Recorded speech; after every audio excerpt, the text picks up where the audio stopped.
Ayan. Good morning mga Q. Welcome po dito sa aking YouTube channel, Super Q TV. Ayan, kumusta po kayong lahat? Meron po akong gustong i-share sa inyo na isang vision ng isang taga-Aklan din po na nagangalan pong si Angelo Francisco, mga Q. So, mayroon po akong gustong ipapanood sa inyo.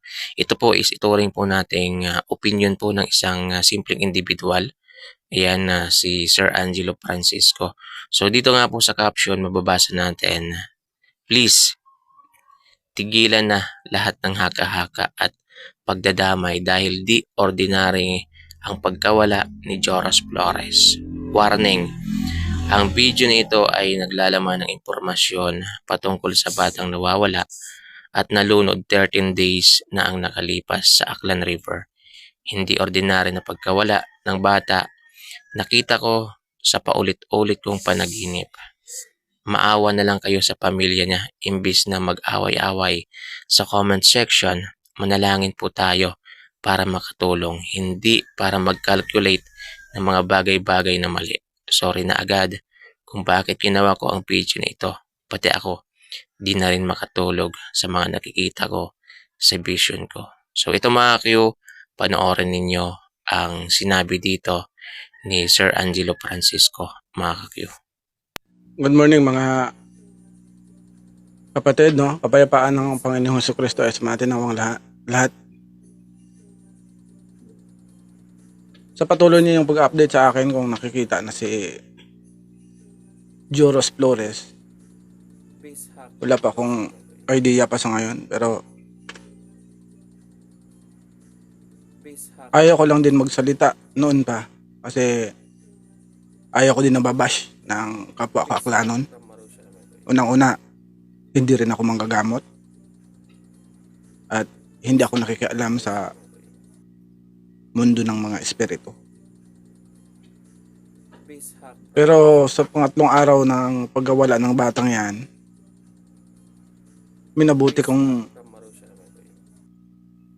buksan ang kakayanan kong makapag-usap sa mga kumanaw na mga kagaya natin, tao. Kasi simula nung bata pa ako, nakakakita na ako niyan through physically at sa vision. Kasi bata pa ako, parang hindi ko ma-explica kung paano nangyayari na nakakakita ako ng mga bagay na hindi ordinaryo. Pero siguro sa mga nakakilala sa akin simula nung high school ako, hanggang lumipat na ako dito sa Kalibo, alam nila yan. Ayaw ko din na magpa-epal dito sa social media kasi nga gusto kong manahimik. Pero yung awa bilang isang magulang, kasi magulang din ako eh. May anak din ako. Nafe-feel ko ang damdamin ng isang ina, ng isang ama. At sa mga nagbabash doon sa mga kaibigan ng bata ni Joros, prangkahin ko kayo. Yung mga kaibigan ni Joros, walang kinalaman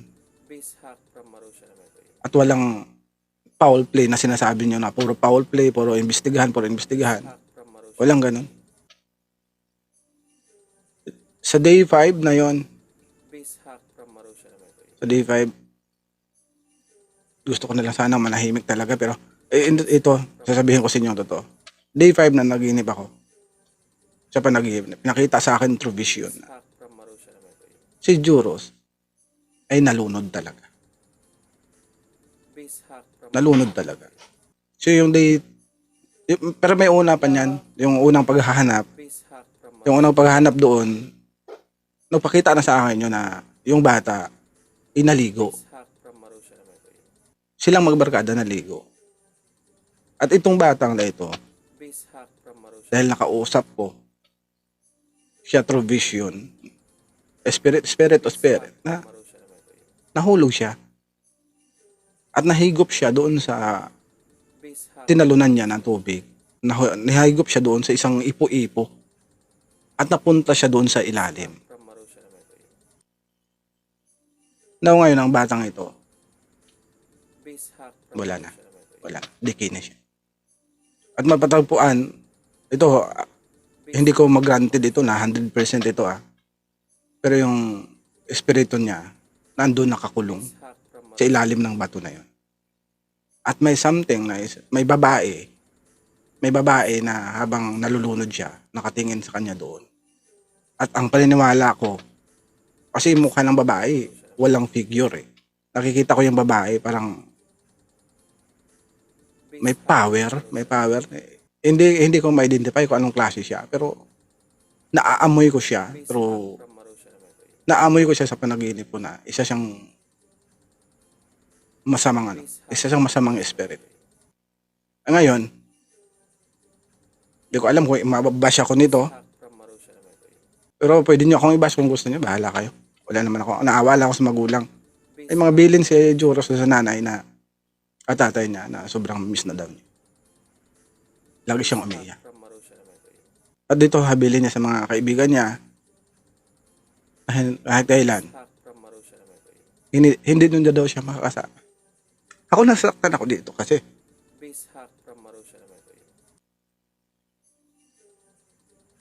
yung bata humihingi ng tulong. Hindi siya makakaalis doon sa naglalagyan niya. Mga kapatid, sana mo nawaan niyo ako, may makunawa sa akin. So, may magagalit sa akin dito, pero hala na kayo. Ang mag-clarify ko lang sa inyo mga kapatid, ang bata ay wala na siyang buhay. Patay na siya talaga siya. At walang involved na foul play. At naging palipat-lipat na lang yung ilusyon ng espiritu niya. Kaya yung nakikita na ibang mga gamot, malayo na. Kasi ilusyon na lang yun. Gawa na yun ng demonyo na umano sa kanya. Andun siya sa ilalim ng bato. Doon talaga siya sa ilalim ng bato, nakikita ko. Pasensya na kung naluluha ako kasi napaka-emosyonal na yung hindi na ordinaryo yung 13 days na pag-aanap. 3 beses ko siya nakakausap, nalalamig ako, nanghihina ako. Ayaw ko din magsalita, siyempre. Alam mo, may trabaho ako. Ayaw ko masira yung image ko bilang barbero. Ayaw ko masira yung kung ano yung pagkakilala sa akin ng tao. Pero yun yung realidad. Ang habilin niya sa mga magulang niya, kay nanay at tatay niya. Sobrang miss na doon niya si mama at si papa niya. Yun po mga kapatid. At sana sa mga sumisisid, manalangin kayo. Ihingin nyo na lang yung guide ng nagbabantay na yan. Isang babae po ang nagbabantay sa lugar na yan. At medyo matapang po yung babae na yan. Humingi kayo ng guide. Baka ilabas yung labi ng bata. At labi na lang, ibalik sa mga magulang niya. Yun na lang mga kapatid. At pasensya kung nagsasalita ako sa mga... Ako ako rito. Parang kinakabahan ako na magsalita sa social media kasi nga hindi ko alam kung ano yung maging reaksyon ng mga tao. Ako, simpleng tao lang ako. Kilala naman ako ng mga rito, mga kasamahan ko. At hindi ako nakikialam sa mga ganyan kasi nga risky po yan. Risky po yan ang nakakasira ng image. Sa mga naniniwala at sa mga hindi naniniwala, nakadepende po yan sa inyo. Ang akin lang, magbigay ng guide. Kasi may posibilidad na natambakan siya doon sa baba na yan. Yung nasa... Nakikita ko kasi may nakadagan sa kanya pero may humihila din sa kanya doon sa baba na hindi siya talaga makaahon. Hanggang nabulok na lang siya doon sa baba. Hindi ko mapiliwanag mga kapatid pero pasya Diyos lang natin.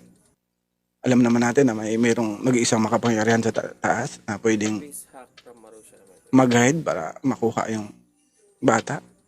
At sa mga kaibigan niya, mensahe ni Jura sa inyo, mag-iingat kayo palagi. At hindi na niya kayo makakasama pa. Yun lang, at may mga mensahe siya doon sa magulang niya na mga ano ko, natandaan ko, mga naisulat ko yung iba. Na yun kay mama niya, na sobrang namiss na niya si mama niya. Hindi na niya kayo makakasama pa. Nakakalungkot man na first time ito mangyari sa history ng Aklan, ganito, may nangyaring ganito. Pero aanhin natin, may mundo ng espiritu at may mundo ng tao na hindi pwedeng magsama. Salamat po, mga kapatid. Pasensya kung sa mga gustong magtanong kayo sa akin, maibigay natin yung buong detalye. Thank you po. God bless sa lahat. So, yun po mga Q, ang sinabi dito ni Sir Angelo Francisco. Again po, ito po is ituring po natin isang opinion ng isang individual na tao. Yung naglabas lang po siya ng kanyang sariling opinion dito mga Q. At tama po siya.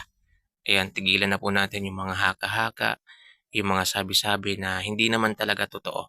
Ang magandang gawin natin, manalangin tayo, at hintayin na lumabas yung totoo. Kasi hindi naman tumitigil sa pag-iimbestiga yung mga otoridad sa kasong ito. Hintayin na lang natin at tumigil na po tayo. Huwag na po tayo maglabas ng kung ano-anong klaseng opinion na hindi naman totoo. Tama po si Sir Angelo Francisco. Ayan, ingat kayo mga Q. Ayan, again po, magdasal po tayo. Ipanalangin natin na makita na yung bata, mga Q. Kasi po, yung pagdadasal po ay mas makapangyarihan sa lahat mga Q. Ingat kayo palagi. God bless po sa inyong lahat. Sana makita na po siya. Sana makita na po yung bata. Yun po talaga yung hangad ng karamihan mga Q. Ingat kayo.